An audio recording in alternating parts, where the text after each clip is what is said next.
जय श्री राम जी। आप सभी को आपके अपने YouTube चैनल धार्मिक भजन कीर्तन बरवाला में आप सभी का स्वागत है। आज हम एकादशी व्रत की महिमा और पापपुण्य से एकादशी व्रत की कथा सुनेंगे।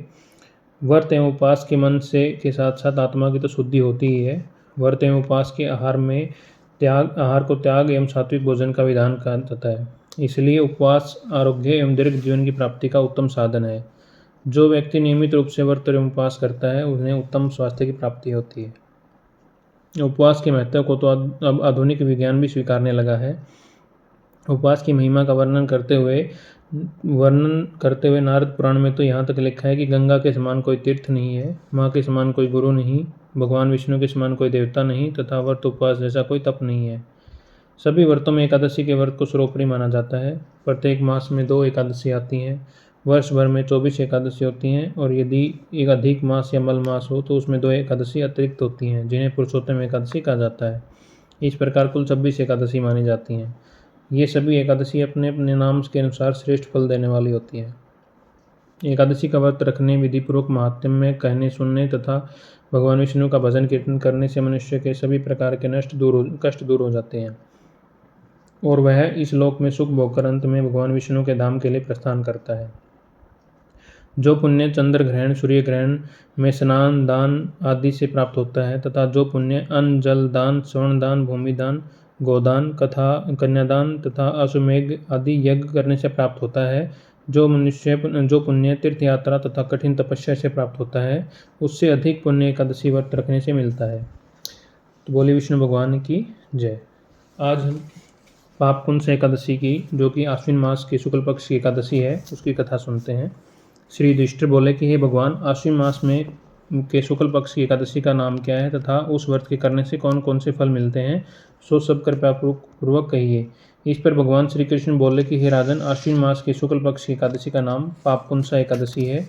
इस व्रत के करने से समस्त पाप नष्ट हो जाते हैं और करने वाला अक्षय पुण्य का भागी होता है।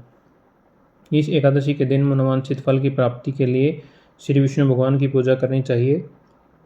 इस पूजन के अनुसार के द्वारा मनुष्य को स्वर्गलोक की प्राप्ति होती है। जो फल मनुष्य कठिन तपस्याओं के द्वारा प्राप्त करते हैं, वह फल इस एकादशी के दिन क्षीर सागर में शेषनाग के शयन करने वाले विष्णु भगवान को नमस्कार करने मात्र से मिल जाता है और मनुष्य को यम के दुख नहीं भोगने पड़ते। जो विष्णु भगत शिवजी की निंदा करते हैं वे नरक को जाते हैं। 1000 अश्वमेध यज्ञ और जो 100 राजसूय यज्ञ करने का फल इस एकादशी के फल के 16वें हिस्से के बराबर भी नहीं होता। अर्थात इस एकादशी व्रत के समान संसार में अन्य कोई व्रत नहीं है। इस एकादशी के समान विश्व में अन्य कोई पवित्र तिथि नहीं है। यदि कोई मनुष्य किसी भी कारण के वश में होकर एकादशी का उपवास करता है और उसे यम दर्शन नहीं देते, इस एकादशी के व्रत के से मनुष्य को स्वस्थ शरीर और सुंदर स्त्री तथा धन धान्य मिलता है। अंत में स्वर्ग की प्राप्ति होती है। जो मनुष्य इस एकादशी का व्रत करते हैं उन्हें मातृपक्ष में के 10 पुरुष, पितृपक्ष के 10 पुरुष और स्त्री पक्ष के 10 पुरुष विष्णु का भेष धारण करके तथा सुंदर आभूषणों से युक्त होकर विष्णु लोक को जाते हैं। जो मनुष्य आश्विन मास की शुक्ल पक्ष की पापपुंसा एकादशी का विधि पूर्वक व्रत करते हैं उन्हें हरिलोक मिलता है।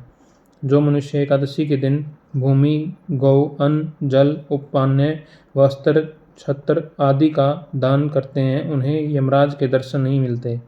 दरिद्री मनुष्य को यथाशक्ति कुछ दान देकर कुछ पुण्य अवश्य ही कमाना चाहिए। जो भी मनुष्य तालाब, बगीचा, धर्मशाला, प्याऊ, अन्न क्षेत्र आदि बनवाते हैं उन्हें यम के दुख नहीं मिलते।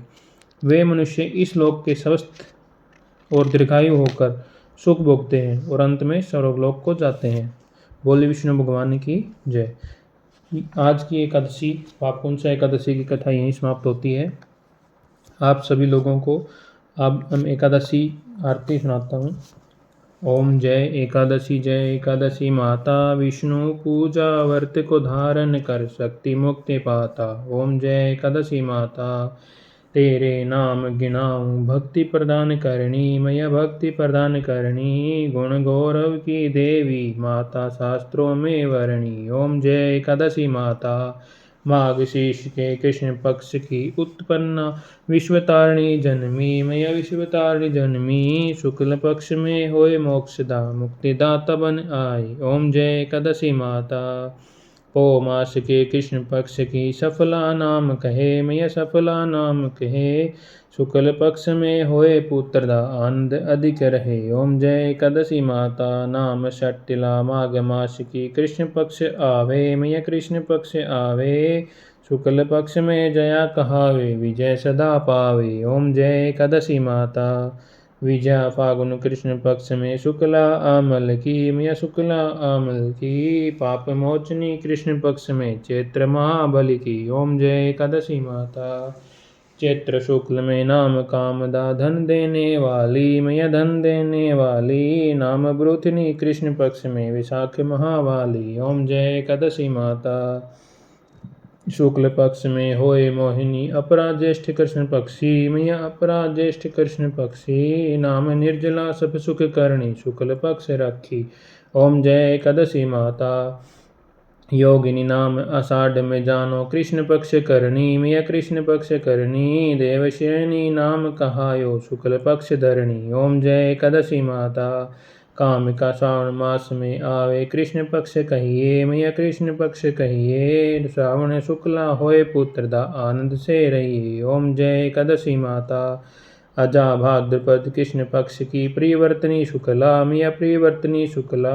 इंदिरा अश्विनी कृष्ण पक्ष में वर्त से भवसागर निकला। ओम जय एकादशी माता।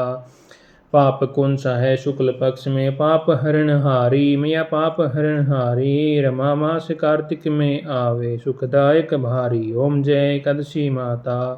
देवोत्थानी शुक्ल पक्ष की दुख नाशक मैया मैया दुख नाशक मैया। लौंग मास की करूं विनती पार करो नैया। ओम जय एकादशी माता। शुक्ल लौन में होए प्रग्नि दुख दरिद्र हरणी मैया दुख दरिद्र हरणी। परमा कृष्ण पक्ष में होती जन मंगल करणी। ओम जय एकादशी माता। जो कोई आरती एकादशी की भक्ति सहित गावे मैया भर प्रेम सहित गावे। जन्म सामान्य स्वर्ग का वासा निश्चय वह पावे। ओम जय एकादशी माता मैया जय एकादशी माता। बोले विष्णु भगवान की जय हो। एकादशी माता की जय हो। आज की पापकुंस एकादशी की व्रत कथा और आरती आप सभी को अगर अच्छी लगी हो आनंद आया हो तो आज हमारे YouTube चैनल को धार्मिक भजन कीर्तन बरवाला को लाइक सब्सक्राइब और शेयर कर सकते हैं। धन्यवाद।